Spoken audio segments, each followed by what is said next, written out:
Hello everyone, I am Pooja and welcome to my channel K Drama Lover Focus UPSC।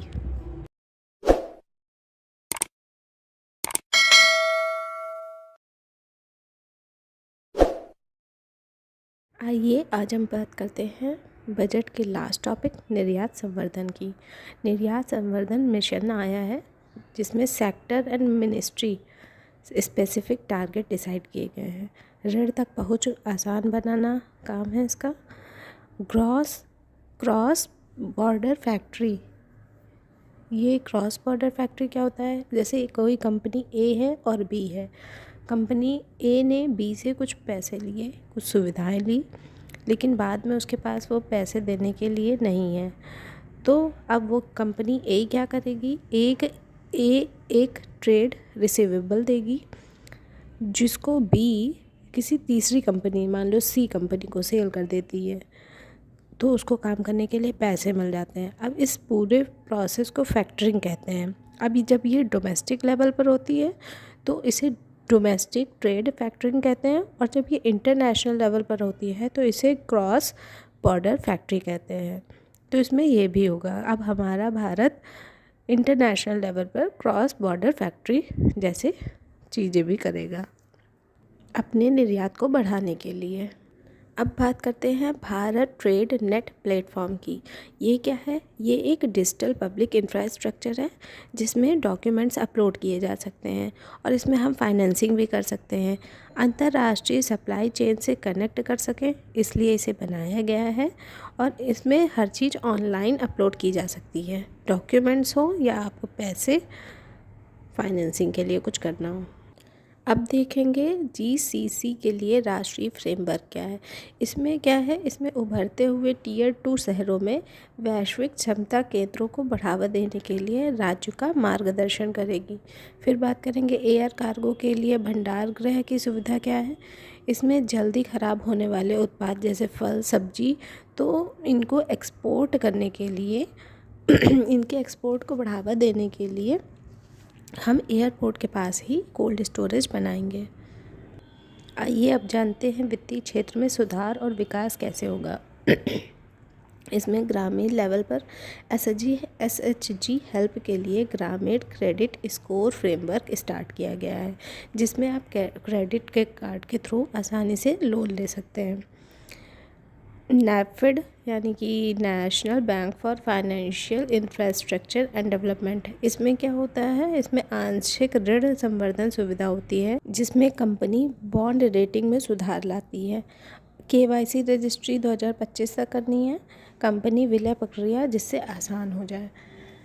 Insurance sector में क्या देखेंगे कि FDI जो है इस पर 74% पहले अलाउ होता था, अब इसे 100% करने की बात कही जा रही है। जो कंपनी केवल भारतीय कंपनी या बाज़ार में इन्वेस्ट करेगी उसमें एफडीआई की 100% करने की बात की जा रही है। बात करें कर सुधार की, तो इसमें प्रत्यक्ष करों में परिवर्तन लाने की बात हो रही है। न्यू इनकम टैक्स बिल 1961 का कानून, जिसमें सेक्शन 298 के तहत भारतीय संविधान जितना बड़ा है ये, तो इसलिए अब इसे सरल करने के लिए नया कानून लाया जा रहा है जिससे सामान्य लोगों तक इसकी पहुंच आसान हो सके और इस कानून को वो समझ सकें। विनियामक सुधार क्या है? इसमें उत्पादकता और रोजगार को बढ़ावा देने के लिए सिद्धांत आधारित सरल विनियामक फ्रेमवर्क स्टार्ट किया जा रहा है। इसमें विनियामकों सुधारों के लिए उच्च स्तरीय समिति नॉन फाइनेंशियल सेक्टर इसकी निगरानी करेगा। राज्यों का निवेश अनुकूल सूचकांक लाएगा।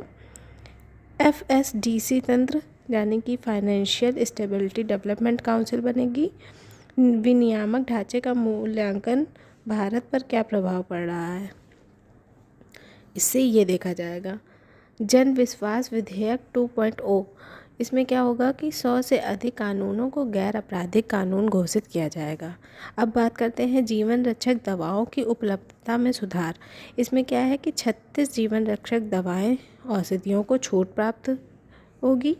6 दवाओं को 5% शुल्क वाली सूची में रखा जाएगा और 37 दवाओं और 13 नए रोगी सहायता कार्यक्रमों को छूट प्रदान करने की सूची में जोड़ा जाएगा। दुर्लभ रोगों, कैंसर, गंभीर चिरकालिक बीमारियों की इसमें दवाइयाँ मिलेंगी। अब बात करते हैं प्रत्यक्ष कर प्रस्ताव की, जिसका आप सबको बड़ा से इंतज़ार था और न्यूज़ में आजकल बड़ा ये था कि यहाँ अब 12 लाख पे कोई टैक्स नहीं लगेगा। तो उसको हम देखते हैं कि ये क्या है। इसमें 0 से 4 लाख तक कोई टैक्स नहीं लगेगा, 0% टैक्स। 4 से 8 लाख पर 5.5%, 8 से 12 लाख पर 10%, 12 से 16 लाख पर 15%, 16 से 20 लाख पर 20%, 20 से 24 लाख पर 25%, 24 से अबव जो होगा उस पर 30% टैक्स लगेगा। अब आप ये सोच रहे होंगे कि अरे 8 से 12 तो 10% टैक्स है, तो फिर कैसी ये बात आ रही थी कि 12 लाख वाली इनकम पर कोई टैक्स नहीं लगेगा। तो आइए बात करते हैं उस बारे में। इनकम टैक्स एक्ट 1961 जिसमें रिबेट प्रोविज़न की बात की गई थी, यही न्यू टैक्स रिजीम में जोड़ा जा रहा है सेक्शन 87A के तहत। इसमें क्या है कि अगर किसी की इनकम 12 लाख तक है तो उसे रिबेट प्राप्त होगा, यानी कि उसका टैक्स ज़ीरो हो जाएगा। और यहीं पर एक बात नोट करने वाली है कि अगर कोई सैलरीड एम्प्लॉयड पर्सन है तो उसे 75,000 का एक्स्ट्रा डिडक्शन प्राप्त होगा, यानी कि उसकी सैलरी अगर 12,75,000 से कम है तो उस पर टैक्स नहीं लगेगा। आइए अब देखते हैं कि जैसे किसी की इनकम 16 लाख रुपए है तो उस पर कैसे टैक्स लगेगा।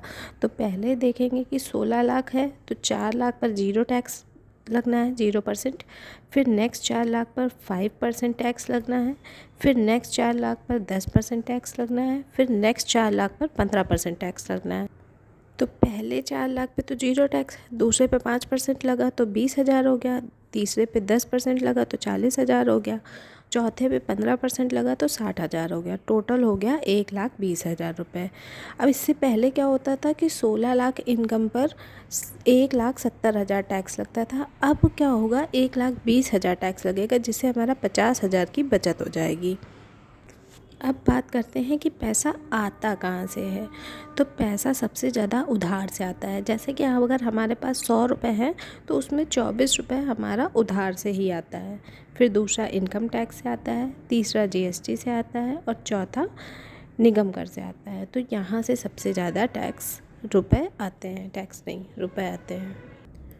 अब बात करेंगे कि रुपए जाता कहाँ है। तो सबसे ज़्यादा रुपए राज्यों को जाता है, 22% रुपए राज्यों को जाता है, पूरे टोटल रुपए का 22%।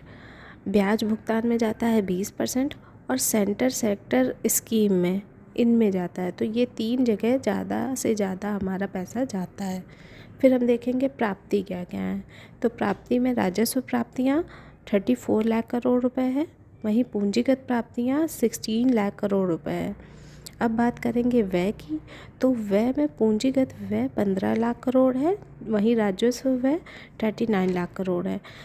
हम देखेंगे कि हमारा जो व्यय है वो हमारी प्राप्तियों से ज़्यादा है। हमारा व्यय 55 लाख है और हमारी प्राप्तियाँ 50 लाख है, तो हमारा व्यय काफ़ी ज़्यादा है। अब हम देखेंगे प्रमुख मदों का व्यय। सबसे पहले रक्षा क्षेत्र में हमारा बहुत ज़्यादा व्यय होता है। फिर ग्रामीण क्षेत्र में, फिर गृह मंत्रालय में, फिर कृषि और संवर्धन कार्यकलाप में, शिक्षा में, स्वास्थ्य में, शहरी विकास में, सूचना प्रौद्योगिकी और संचार में, ऊर्जा में, वाणिज्य उद्योग में, समाज कल्याण में, वैज्ञानिक विभाग में। So thank you guys.